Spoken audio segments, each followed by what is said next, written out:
Hi sisters, இது Onam part 6 video. Onam அன்னைக்கு காலையில் ஒரு 6 o'clock போல் எழுந்திரிச்சு வெளியே இந்த மாதிரி கோலம் போட்டேன்.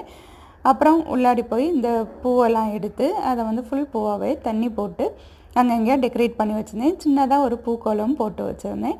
அப்புறம் 8 மணி போல் கிச்சனுக்குள்ளே என்டராகி ஆல்ரெடி கட் பண்ணி வச்சு பாக்ஸில் ஃப்ரிட்ஜில் வச்சுருந்த வெஜிடபிள்ஸ் எல்லாமே எடுத்து குக்கிங் வேலையை ஸ்டார்ட் பண்ணேன். ஃபஸ்ட்டு வந்து பயிரில் வந்து மெழுகு புரட்டி பண்ணுறதுக்குன்னா அது தேங்காய் போடாமல் பண்ணுறது, அதனால் ஃபஸ்ட்டே பண்ணலான்ட்டு அதை வேக வச்சுட்டு பாவக்காய் கிச்சடி பண்ணுறதுக்கு அதையும் நல்லா அப்படி ஃப்ரை பண்ணிட்டேன். அது தடியங்காய் பச்சடி பண்ணுறதுக்கு அதையும் வச்சுட்டு மெழுகு புரட்டி ரெடி ஆகிட்டு, இது வந்து பயிறு, ட்ரை பயிறு, அது ஓலனுக்கும் எரிசெரிக்கும் அதை வேக வச்சுருந்தேன்.